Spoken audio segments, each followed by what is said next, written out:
भारतीय इतिहास, इसमें वीरता है, ज्ञान है और बहुत सारे रहस्य हैं। पर सोचिए, अगर कोई ऐसा राजा हो जो सिर्फ एक शासक ना हो, बल्कि एक कहानी बन जाए, एक पहेली, शायद एक किंवदंती। जी हाँ, हम बात कर रहे हैं सम्राट विक्रमादित्य की। एक ऐसा नाम जिसकी बहादुरी की कहानियां आज भी हमारे बीच जिंदा हैं। तो यहीं से सबसे बड़ा सवाल खड़ा होता है, क्या विक्रमादित्य सच में थे? मतलब, क्या वो एक असली ऐतिहासिक राजा थे या फिर बस कहानियों में बनाए गए एक महान हीरो? चलिए मिलकर इस गुत्थी को सुलझाने की कोशिश करते हैं। तो ठीक है, शुरुआत करते हैं। सबसे पहला सवाल, सबसे रहस्यमयी राजा, आखिर उनके अस्तित्व के चारों ओर इतना बड़ा रहस्य क्यों है? यही वो नींव है जिस पर पूरी कहानी टिकी है।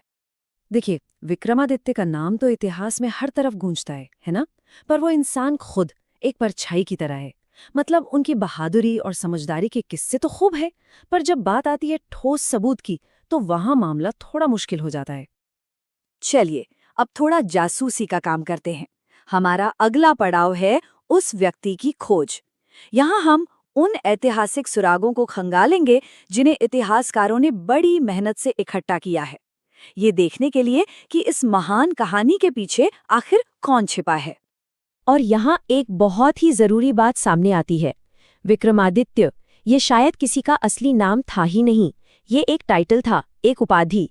इसका मतलब होता है सूर्य जैसा वीर। सोचिए, जैसे रोम में सीजर एक टाइटल बन गया था, बिल्कुल वैसे ही कई राजाओं ने ये उपाधि अपनाई ताकि वो भी उस महान राजा के आदर्श से खुद को जोड़ सकें। लेकिन जो सबसे मशहूर विक्रमादित्य हैं, उनका कनेक्शन जुड़ता है 57 BCE से। क्यों?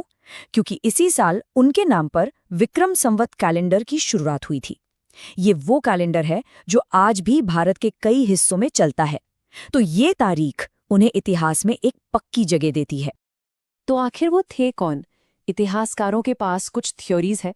कुछ मानते हैं कि वो उज्जैन के राजा थे, कुछ का कहना है कि वो शकों को हराने वाले एक महान योद्धा थे, और एक थ्योरी ये भी है कि वो एक ऐसे नायक थे जिनके कारनामे धीरे धीरे कहानियों में बदल गए। लेकिन सच कहूं तो किसी एक बात पर पक्की मोहर कोई नहीं लगा पाया है। तो इतिहास की इन धुंधली गलियों से निकलते हैं और अब चलते हैं उन जबरदस्त कहानियों की दुनिया में। वो कहानियां जो असल में विक्रमादित्य को विक्रमादित्य बनाती हैं। और इन कहानियों में सबसे पहले जिक्र आता है विक्रम वेताल का। अरे, ये सिर्फ किस्से कहानियां नहीं थीं। ये तो राजा की बुद्धि, उनके विवेक और उनके धैर्य का एक बहुत बड़ा इम्तिहान थी। ये चुनौती ना एक लूप की तरह थी।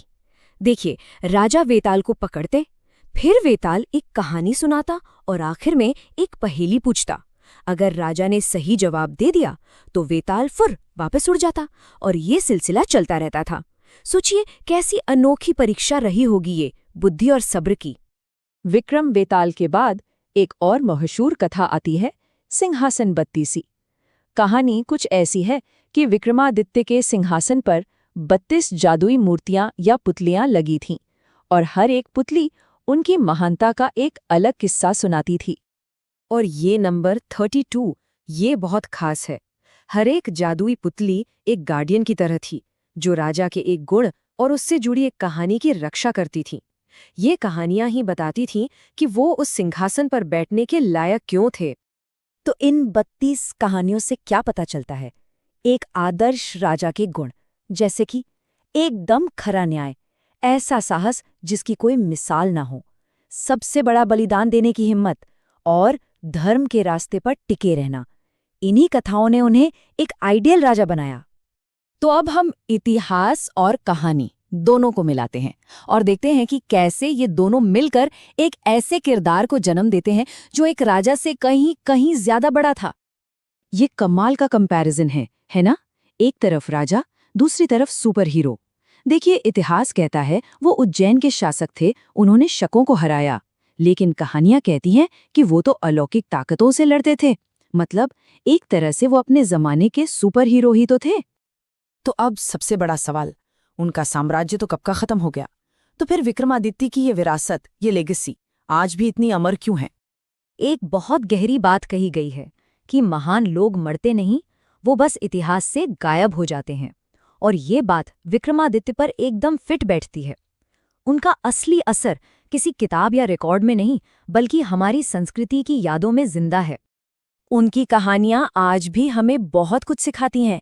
वेताल की पहेलियां बताती हैं कि असली ताकत तो ज्ञान में है। सिंहासन बत्तीसी की कहानियां सिखाती हैं कि न्याय का साथ दो, सच के रास्ते पे चलो और हिम्मत कभी मत हारो। ये वो सीख हैं जो आज भी उतनी ही जरूरी है। तो आखिर में बात यह है कि विक्रमादित्य की असली विरासत कोई खजाना या किला नहीं है।